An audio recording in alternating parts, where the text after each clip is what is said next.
So since Transformer Tuesday is technically postponed to Transformer Thursday instead with the Walmart Collector Con and the brand new fan stream that we're going to get with Mark, Evan, and BMAC, probably going to have some more reveals that day, we're going to be talking about today on Transformer Tuesday how exactly we're going to be getting our next combiner with Superion. How is that going to work out?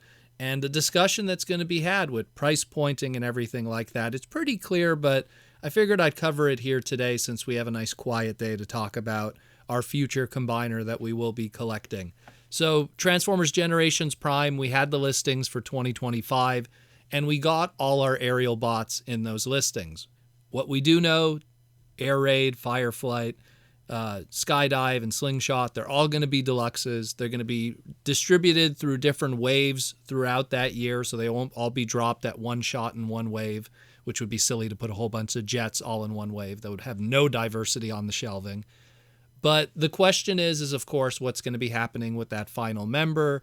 Where is Silverbolt and how is he going to be done? Well, it's pretty clear due to his absence, despite the fact that we have a whole bunch of leader listings here, is that they're going to obviously be going with the same thing that they did with Menasor and Motormaster with the beginning of Legacy. They're going to be doing a commander class, in my opinion, of Silverbolt. And there's quite a few reasoning for that. Number one being, when you look at what they did with Menasor, with Motormaster, they really wanted to lean heavily into that Fluoro-Deary animation model and try to make it as accurate as possible without trying to emulate what has been done in the past with, dare I say, the more Scramble City kind of design, where the limbs were directly that of the limbs, and there was a lot of parts forming and stuff like that. They wanted stuff that was built in, ready to go, clips on, and on top of it all, through that clip-on ability, have this extremely animation accurate and colored and shaped and sculpted, and of course even the silhouette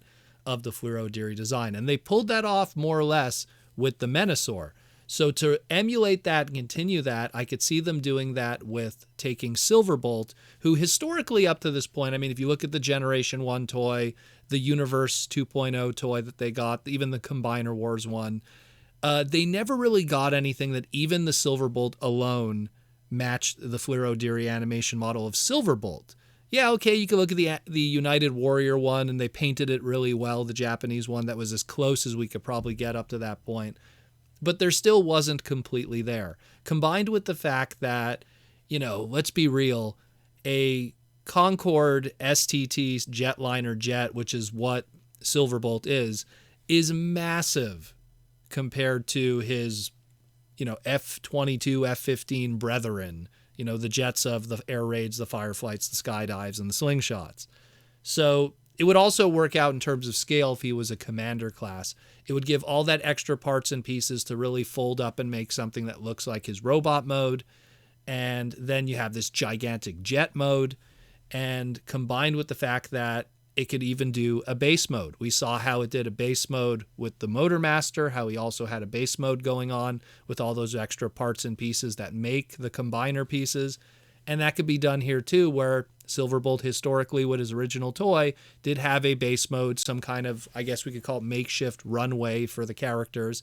And considering how large he will be, it'll make a good playset for the jets. They could also kind of have their own runway because they will be deluxe classes to a commander class playset. There's a lot going on here. And again, when you look at Silverbolt and then becoming Superion, and you look at the animation model of Fluoro-Deary, you could see how they could work that in, how that could be done essentially, because essentially when you get into how it would be clipped in, just look at what they did with Motormaster. Look what they did with Menasor. You look at the Superion and you could see how there's, just in that animation model by Fluoro-Deary from 1985, you could see how they're going to do the same kind of idea. Extended, the clip-in, hollowed out legs that you could plug in your jet combiners and it'll open up pieces and stuff like that. Built-in head. Even the way that the chest is done for Superion is going to be different and more detailed to match that of the animation model as opposed to the original toy. I mean, there was a lot of confusion when you look at the original Fluoro-Deary animation model of Silverbolt. It actually has the combiner chest added on there due to the confusion and probably of what was, presented to him when they were making these. And there was just a lot of weird stuff going on. And so now that could all be done proper. It'll look much nicer. And then the final product will be, once again, something that could scale properly with Motormaster, with Menasor, because let's be real, those two guys were kind of unofficial rivals. They were both these characters where, hey, Decepticons are known for flight. Now we got a whole bunch of car Decepticons. Hey, Autobots are known for cars. Now we got a whole bunch of flight jet Autobots. So you had like these opposite world attracts kind of thing. And they were obviously rivals in many different depictions, be it the actual show itself or the Scramble City OVA in Japan. They were always kind of pitted against each other. So it always made sense for, Silverbolt to be the next one, along with the Aerialbots to be the next combiner team, and then to also have something that'll also be a commander class and scale with each other to do that photography and do some really nice photo shoots and everything. And I could just imagine in the future, when we finally get those combiners all together, they'll bring back the Menasor and show them together and really show what's going on. That's the way I see it. I mean, there's a lot of stuff to deconstruct here, but at the end of the day, that's kind of how I see they're going to target it. And that's what they're going to do. And I think it's going to come out looking pretty awesome. Let me know what you think, but I definitely think the Commander class is the way it's going to go. And then, of course, you're going to get the G2 repaint afterwards. They'll do a G2 color scheme. And because Silverbolt is a big old jet, I'm pretty sure he could be extensively retooled in a whole bunch of other big old jet characters, too. You could just use your imagination with that one. And we'll have a whole bunch of cool Transformer stuff in the future for 2025, 2026, and beyond. Let me know what you think, and we'll talk again really soon here on the Transformer Slag podcast. And thank you for listening.